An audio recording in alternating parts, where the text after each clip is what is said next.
Good afternoon, everyone. Thank you very much for joining us today. I'm Murid Ali, and this is a new workshop on communicating grades and feedback in Blackboard.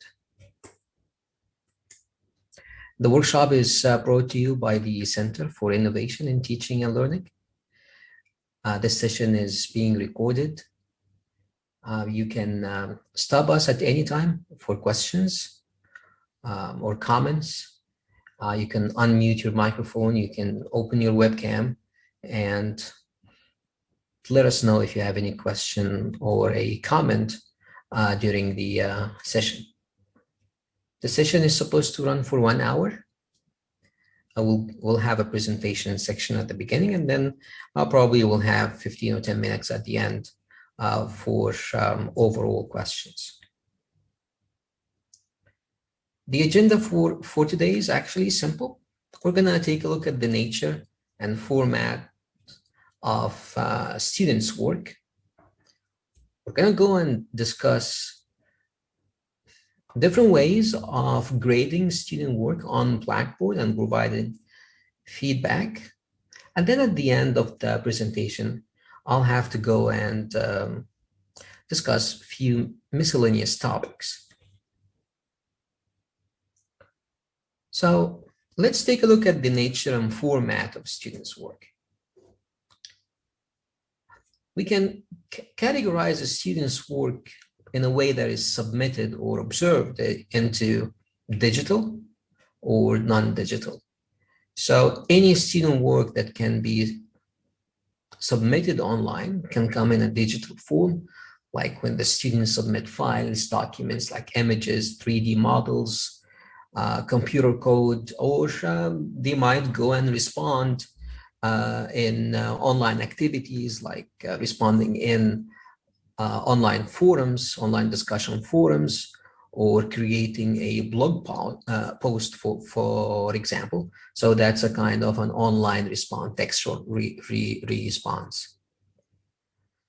There are other types of students' work who come as non-digital format. Students cannot deliver this or send it in a digital format, usually which like things that you need to observe yourself as a faculty member or as an instructor, probably inside a classroom or in a workshop, like students doing presentations, public speaking assignments. You need to observe them into a fabrication workshop, for example, like the ability to handle some kind of machinery, if that's part of the course. So these things are like, they cannot be delivered, of course, to the LMS. So these are the two kinds, and you can grade and provide feedback on these two types of student works using your course on Blackboard. Let's take a look at the student work who can be digitally delivered on the course site. So you can create an assignment to receive student assignments, papers, reports. You can create discussion board, forums. You can create blog assignments. You can have online tests or quizzes or wikis. And when you do that, a column will be graded automatically on the Grade Center, and you can start seeing responses or attempts from these Blackboard activity items coming into the Grade Center. See this column, for example, what to do, what do you something. I don't remember the exact name of the activity, but this looks like either a survey or something that is graded as complete or incomplete. Here we have a discussion. This one was graded. These two responses are still needs grading. That exclamation mark means that a student attempt needs our own, as instructors, needs our own attention and go and do a grading. This is a column for a quiz, an online test, which could have been automatically graded because all the questions could have been close-ended or MCQs.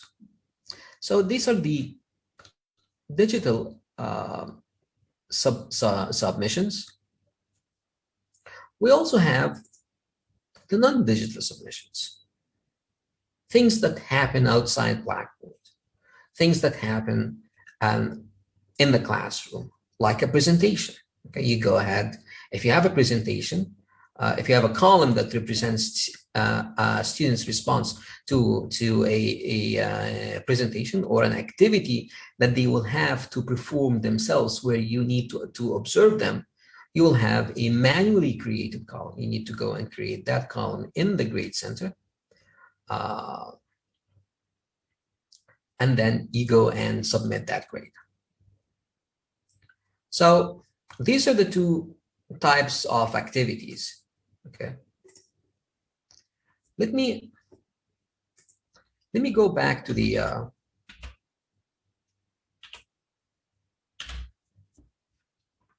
to digital columns. I have here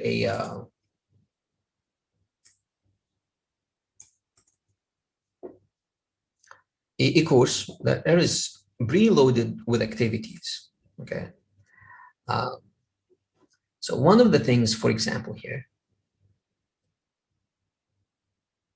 in module 3 of this course, students have to submit an assignment. Okay. And the assignment here is called in-class research assignment. And they will have to submit this during class. But inside that module, I have it as an assignment, and the students will have to click on it and submit it. So once I create an assignment, this assignment, in-class research assignment, it's in the full grade center. A column has been already created for that assignment.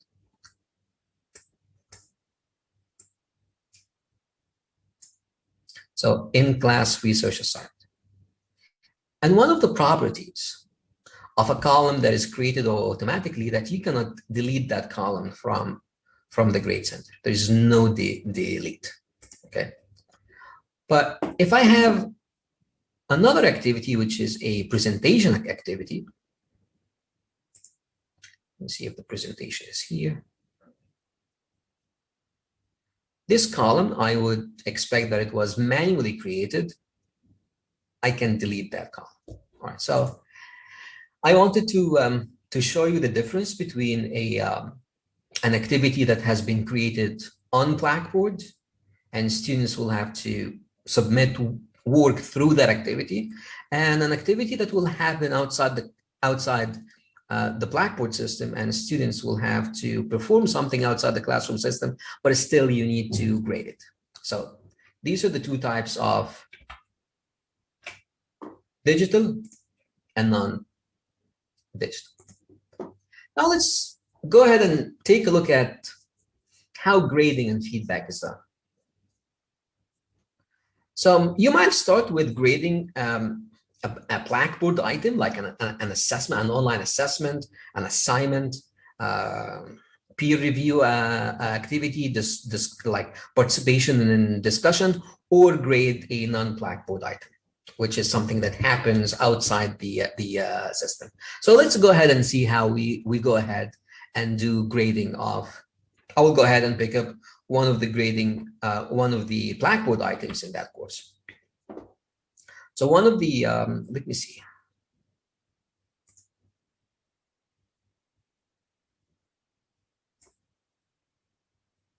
One of the things is here, term paper 2, for example, okay?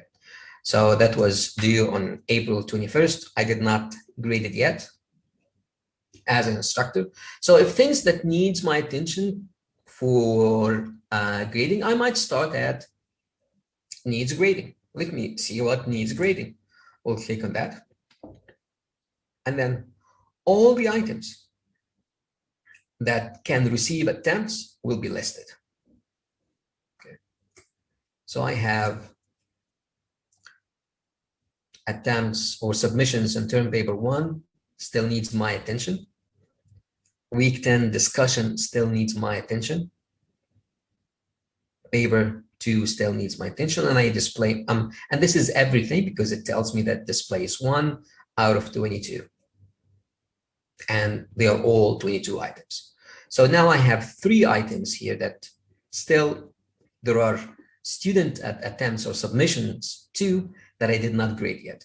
What if I would like to focus on one of these items? So let's focus on week 10 discussion coming from this student. Or let's go with term paper 1. Now let's go with the discussion. So I can focus on a specific activity by using this filter up there. And when I click go, I will only see student work related to that activity. And then I can click on it. Now I will be able to grade that particular student's participation in this activity. In that case, it's a discussion forum. As you can see, I have all their students' posts in the discussion forum, and I can go ahead and issue a grade. If I have attached a rubric to the discussion forum, I can use the rubric in grading. And when using a rubric for grading, I can provide feedback on the rubric, on the criteria of the rubric. And if I go and select specific achievement levels for each criterion, I can also leave feedback with each to tell the students why I think that they deserve that level of achievement with that criterion. And then I can leave overall feedback on the rubric. So this is a feedback on the rubric, but then I still have an opportunity to leave an overall feedback on the entire activity. And when I arrive to this box, I have the opportunity to attach files, to add content to it. I can also go ahead and show the full version of the content editor. So this is the full version of the content editor. And with the full version of the content editor, I can add feedback to my students using a webcam. So, and that's a higher level of feedback because I don't have now to write. I will increase my presence in the course. It will add personal touch. It will reduce that distance between us and our students when we are teaching, when we are doing remote teaching. So instead of reading text from you, students will be able to probably have you in person telling them in front, like through the screen, of course, and it adds a little bit of personal touch on the feedback. So you click insert from webcam, and then your webcam will open, and then you go ahead and speak with the students as if they are in your office. They are not in your office, or at least it's a little bit of compensation of the absence of the students from campus. So this is grading an activity that happened online. It doesn't matter what the activity is. It could be an assignment. Still, you will have the same grading experience. The assignment will open here. You will have the grading features exactly like this. So you can grade assignments, you can grade discussion forums, you can grade blogs, wikis, journals, and you will have the same experience. When you are grading, you can save as a draft and submit later. You can add notes to yourself or to anyone who is co-teaching the course with you. and grading notes are not available to students. So grading notes are something private for you and for the instructors who are teaching the course with you. So now this is grading something that you receive on online. As I told you, it's the grading experience is almost the same when you have a different activity. Like this is a term paper group activity. You go ahead when you grade it, it will open in a very similar interface, and this is grading an assignment, a group assignment. You will have the student names listed. You can issue a group for the you can issue a grade for the entire group, or you can issue grades for individual students if you know exactly how much each student contributed to the assignment. You still have the same features. You can still use a rubric for grading, and if you use rubric for grading, you can leave rubric feedback and even feedback on each criterion. You can still leave an overall feedback, and you have place to add grading notes. Excellent. So let's go ahead and move on. How about grading non-Blackboard items? Now, that was an activity that was delivered online. How about an activity that wasn't delivered online? We start by creating a column on the Grade Center.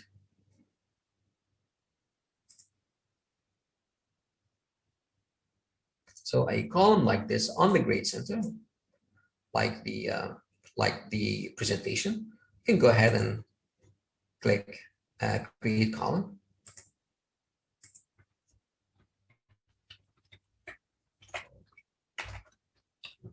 Week 12 presentation. You can describe it, and then at least. And you can also select a rubric. Like even if you have a presentation rubric, you can go ahead and select a rubric. I don't have a presentation rubric here, but I will just take any of these rubrics, and you can still make the rubric available for your students. Now we're attaching a rubric to a column. Like we have this rubric made for that activity that will happen outside of Blackboard, and we can still add a due date even with the columns of the Grade Center. And then we click submit. We'll make the column available for the students, show this column to students, and then click submit. Now comes the day of the presentation, okay? And I can go ahead, I'm in the classroom or conducting my classroom online. In another window, okay, I'm opening the Grade Center, and this student is giving the presentation, okay. While the students is giving the presentation, I can open the View Grade Details screen for that student. And then I can bring up the grading rubric of the presentation. And while the students is giving the presentation, I can go ahead and grade the student presentation using the rubric, okay? And I can give feedback to the student for each criterion that I made available in the presentation rubric. So let's imagine, for example, that this is the clarity of the topic, for example, or organization of ideas. And then I can do this, give the student the final feedback. As you can see, the raw total is 91.6. You can go ahead and round that to 92 and click save. And now the student will receive a grade of 92. I still have the opportunity to give my student a personal feedback, probably from a webcam, leave some grading notes for me later, and then go ahead and click save. So that's how to grade something that doesn't need to be delivered online. I created a column in the grade center. I attached the rubric if there is one. I used the rubric to grade when while the student was performing that activity that needs to be graded. It doesn't have to be a performance from the students. It might be a product that they will have to deliver, something that they have created in a fabrication lab, for example. It's the same thing.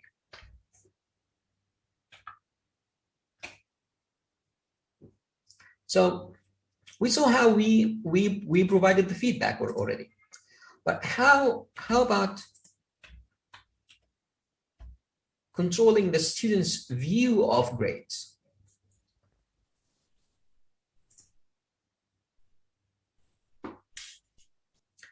Someone has a question? Archie, go ahead. Okay, good afternoon. Thank you very much for this presentation. Can you go to previous slide, please? All right. Yes, when we grade this grading Blackboard item, let's go for that one. Okay. And go to column once. We have that one available from a student. A student has submitted this, let's say, homework. Not this one. Any of this one which they have submitted and we have graded. Hold on. Okay, from here, anything, if we, let's say, go and grade that one. One student, let's say that he has not submitted the lab report and he has sent us by email. Okay, I wouldn't, yeah, go ahead. Your question is? My question is that once I have that one through email, can I grade it here and attach that one back to this column? Oh, yes. Let's suppose that, for example, let me see. So this is the in-class research assignment. I haven't received anything from that student, okay? Yeah. I can go here. I click view grade details, all right? So I'll go to manual override. I don't have an attempt, as you can see. Yeah. I'll go to manual override, okay? In here, let me see what we have. Oh, yeah. In here, this is the feedback to learners, okay? So I can type my feedback here, and then I can attach the file with my annotations back to the student. I can insert a local virus. So once I insert, a student can see this file. Yes, and then this will be a grade that I will give based on something that I received on an email. Okay, thank you very much. Another question similarly. Once we grade anything from here, let's say that my grader is grading and he has written so many comments on the paper itself. Can I overwrite? I can, as a instructor, I cannot overwrite that one if he has written some comment on the paper. You mean added annotations? Yes. So added annotations on the paper. Yes. Right. If my grader has done it, I cannot overwrite it. All right. I actually did not try that, but if you are telling me that your grader did something, added annotations on a student submission and you couldn't override it, okay, like as an instructor, if I want to overwrite that annotation, can I do it? I have seen that I can. Yeah, I will have to get back to you on that. I did not try that, to be. Okay, please. Thank you. Thank you, Archie.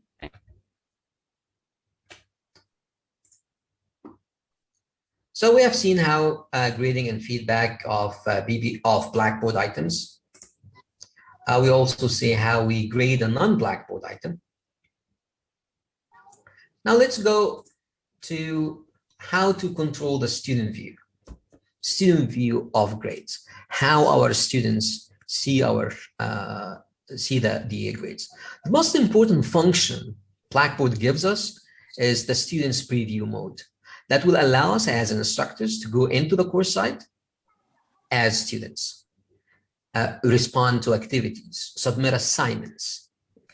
And then we can go back to the course site as instructors, keeping the work we did as students, go ahead and practice grading it and giving feedback to our students' selves, and then enter the student preview mode again, see the feedback that I got from the instructor. Okay.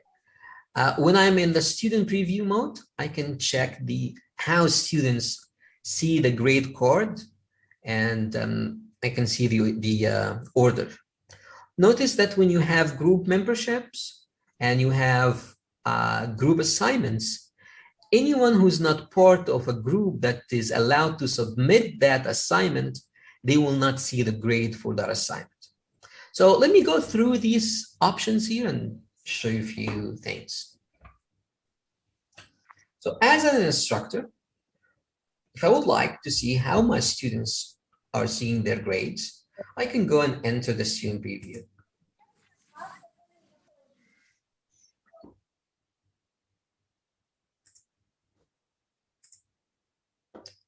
So now I'm in the student preview. I can go and click on my grades. Now I know. Now I know how my students can see their grades. What are the columns available to them and what are the columns that are not available? Notice that the students have ways to filter the columns. They can see all the columns, okay, regardless whether or not these columns have been graded or not, these activities have been graded or not. But they can also they can go ahead and click on seeing only the graded activities. They can see only the upcoming activities that haven't been graded yet. They can see their own submissions. These are the submission receipts. All right. So if I go back, I'm going to exit preview. I'm going to keep the preview user and all data because I did few things here as a student and I would like to keep them. So if I go back to the full grade center,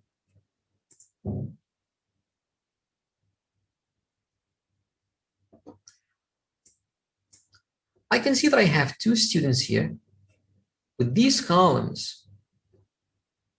They have these not participating indicators. Okay.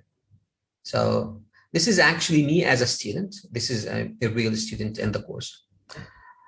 So if I go back to the student to the student preview and accessed my grades, I won't be able to see term paper 1, term paper 2, final paper assignment, and group contract.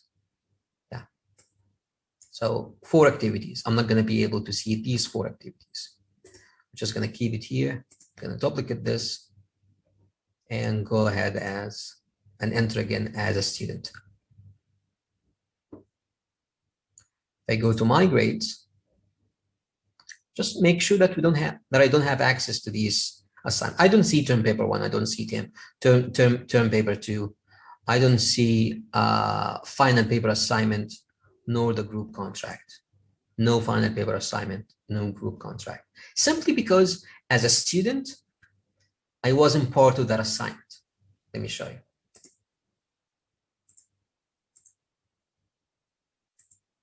So let me go to term paper 1.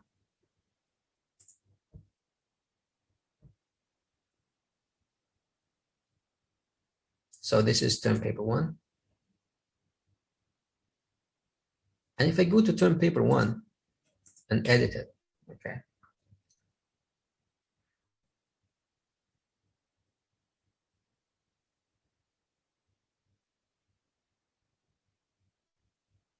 I can see it's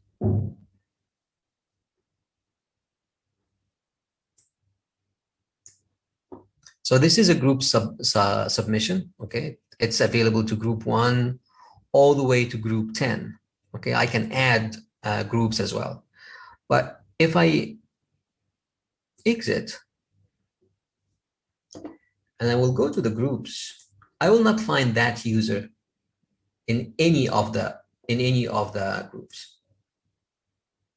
So that user is, so let me show all students. This screen shows the group membership of all my students. So this is my preview account, the account that I use as a student in the course. And as you can see, I'm not part of any group.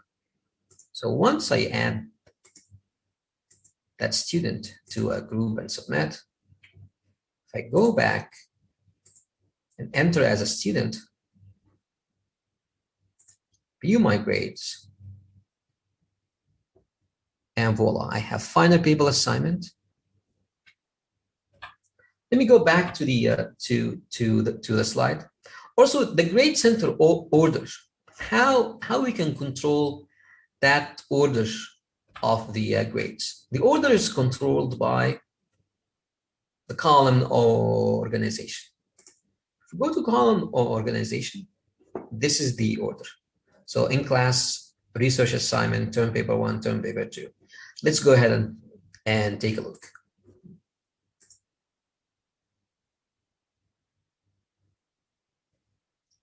My grades. Yeah, it goes through the order. The order is correct. It's just these three are not visible to that student. So this is the course order. This is the order according to this. This is in your full grade center column or organization, and whatever organization or order you put the columns in, okay, it will appear to the students here, but it will respect the visibility of the column for some reason, okay. In class research assignment, term paper 1, term paper 2, and final paper assignment is not visible to that particular student. And then it will skip. It will skip these three and will go through the order again. All right, so this is how to control the order of the columns. This is the course order, where students will have the ability to order it based on the last activity done on these, last activity that the student did on these columns, on these activities, or according to due date. So let me exit and go back. All right. Something you might allow your students to do or not is to reflect on their assignments. If you would like students to reflect on their assignments, you can create a course survey, or you can ask them to provide their reflections in a different assignment, graded or not graded. You provide them with a journal where they can keep reflections on each of the assignments. This might be important if self-assessment is required as part of your course. It's also good that the students can go back to the course site, or can go back to the course and evaluate their learning. Have they met the course outcomes or not? And you always pair your assignments with the like link your assignment or align it with the course outcome or with a specific objective. And then if you give the students the opportunity to reflect on their learning, always ask them about the outcome. Do you think that you're now able to do this and this and that? So that might be something that you might consider if it makes sense to your course. Now, let me come to some miscellaneous topics when it comes to grading and providing feedback. If you are doing online tests, with online tests, usually students get some kind of an immediate test results and feedback after they submit. I have this activity in the Start Here section. It's a syllabus quiz, so students are supposed to take this quiz. Okay, and that syllabus quiz, once I added it, it created itself a column in the grade center. If I go to the test options, there is a space for show test results and feedback to students. What is that? This is what happens. This is how you control a student's view of the test results and feedback. And the test results and feedback do not include the test grade itself, the overall grade of the test. So if you have a test that has a number of MCQs, for example, that test will calculate the grade automatically. And the grade of the entire test is not part of the test results and feedback. What are the items that are part of the test results and feedback? It's the score per question, the display of all answers in question types that provide multiple answers. It's the display of a correct answer option in question types that include answer options. It also includes the submitted answer option in the question types that include answer options. It will also provide the question feedback. When you are authoring questions in tests, there is a place for you to provide feedback, correct or incorrect. And then at the end, it will show the incorrect questions. So these are the items included in the test results and feedback. As you notice, none of these is responsible for displaying the grade for the test itself. So what is? The responsibility of displaying the overall grade of the test is the fact whether or not the column itself is made visible to the students or not. So this column, looking at it, it's visible to my students. I can easily come here and hide from a student's view. If I hide it, then my students, after submitting the test, if the test includes only questions that are closed-ended, MCQs, for example, they will not see the overall grade of the test. I get this question usually from faculty members saying that I would like to control when my students receive their test grades, even if the test is automatically graded by Blackboard, I would still need to be in control. Here it is. This is how to be in control. Make sure that the column itself is not available to students. If you hide the column, then the overall test grade will not be seen by your students. But still, this screen provides good information on how to share detailed results and feedback with the students when it comes to results of online tests. You have two events that you can program, okay? You can have two different groups of results and feedback based on two different events. So probably after submission, they see nothing, okay? So you would like to give yourself a grace period to grade, give feedback, and then probably at a specific date, on a specific date in the future, you go ahead and give them and reveal everything.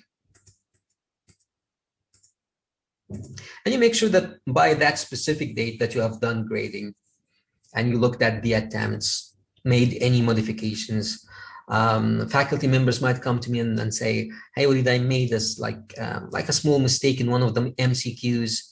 I selected a correct answer while another option was the correct answer. You can go ahead and update the question, and then Blackboard will regrade. So after making sure that everything is done, you can come here and choose to release all this information on a specific date. So that was about the showing test results and feedback.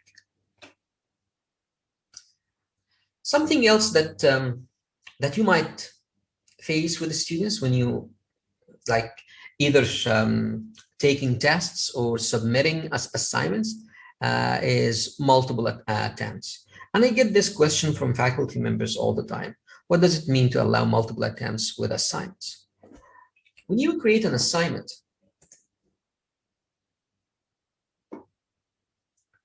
just go to one of the assignments.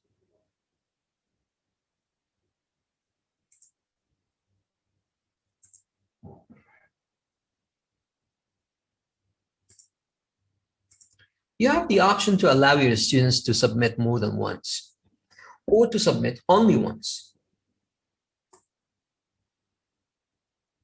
Here is so under submission detail, you have the number of attempts, how many times your students are allowed to attempt this. So there's an option that you can allow them unlimited attempts until the due date.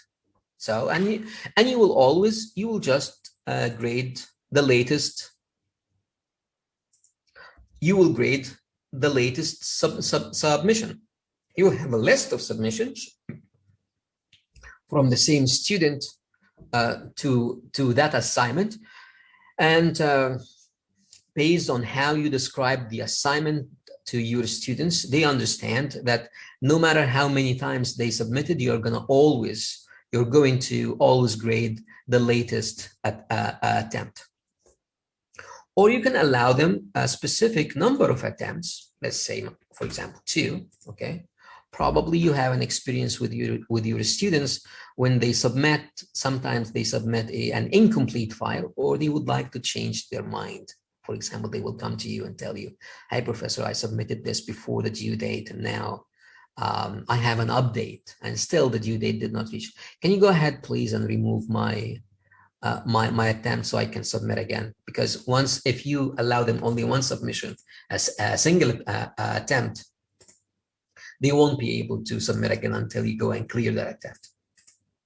So this is about multiple attempts. Also, it might be suitable to specific types of assignments, especially writing an assignment when there is a draft and then a final draft. Okay, so you can allow them to submit a draft first, you grade that and give them feedback, and then the second attempt, that will be the final submission, and that's the one that you will grade, and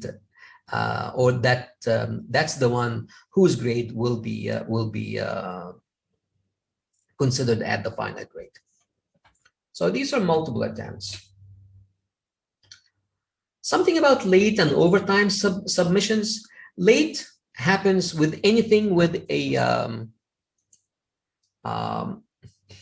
due date. Overtime happens only with timed tests. So let me show you something here.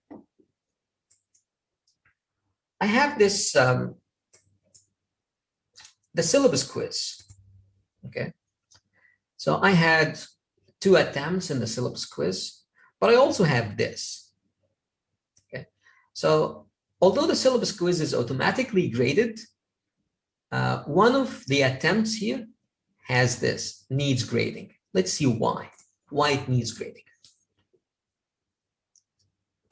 This is a test attempt. So this is the screen of the test attempt. I selected the test because it has both late and overtime.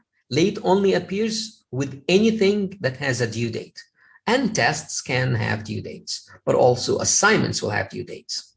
So here I know that it has been marked as needs grading because it's late. See, Blackboard tells me that submission was late, and because that was a time test and I did not enforce the automatic submission of a test once the time is out and the student used more time, it came as overtime, and it tells me exactly the time that the student consumed out of the time that was allowed. So that's the late and overtime submissions. You can have access to this information. Blackboard will tell you that this was a late submission or that was submitted over time. If you are working with graders, for example, okay, And you would like to make sure that you have all the information, that none of your graders are missing around. All right. We have a really important feature in the Grade Center called Grade History. It will tell you what are the activities that done on that grade until it reaches its current state. So let's take a look at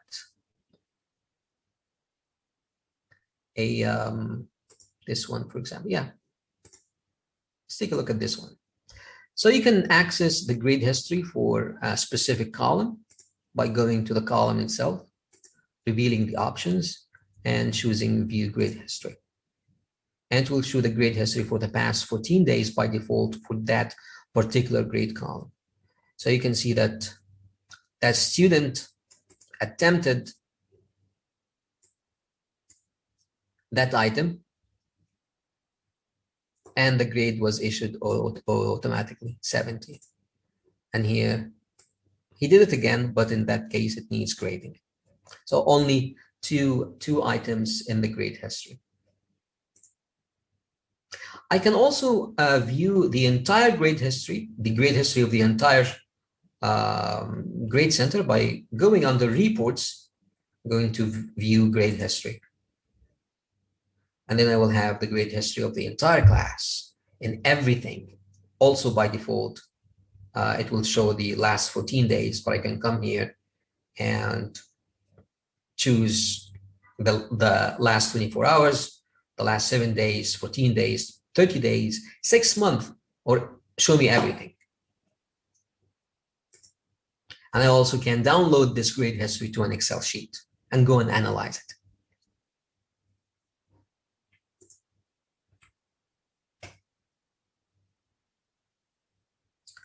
One last thing is the test information and access log.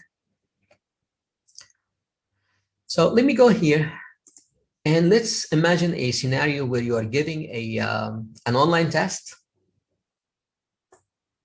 and you would like to see more information about your students' activity during the test for any reason. Like students claim, for example, hey, professor, that question was really hard. It took me a long time to answer it. You can verify that claim by going to the access log. So the access log will show you timestamps for each question, and it will show you how much time the student spent on that page before moving to the next question. It will tell you when the test was started, will tell you when the test was submitted or not. So this event, if the student faced the problem, okay, submitting the test, you will not see tests submitted. So you can verify a claim of a student that tell you, oh, I had a problem with my connection and wasn't able to submit the test. All right, excellent. That's actually everything I have for you today. And let me know if you have any additional questions. I really appreciate that you stayed till the end of the workshop. Thank you very much. Go ahead. If you have any question, you can just come to the microphone. If you have no questions, I will be happy to go ahead. I do. Hi, Sandra. How are you? How's it going? Hello. Fine. So you know how at the end of the semester, Yes. we have to give examples of our feedback in our course portfolios. Yes. So when you do feedback online like this, Okay. how do you give examples? Copy and paste. I'm sorry, Sandra.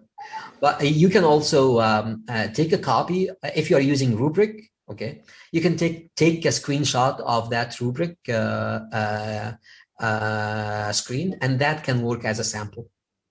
Would you like me to show you how? Okay. Are you using rubrics? I'm not. Okay. If you like, how many samples that you are requested to give? I think we're supposed to give one for everything, but generally for the online, I just say it's online, and so I can't give it to them. Okay. But you can go ahead and copy and paste it. That's it. Like if you're not using, if you're not using rubrics, okay, so and you are providing feedback on online, go to that attempt, copy it, and paste it. And I know that you will have to do this with every individual assessment that you're giving, not with every individual student, of course, right? You need to give a sample of a feedback in one assessment for the entire assessments. Yeah, like if your course includes like 12 assessments and you need to provide 12 sample feedback, right?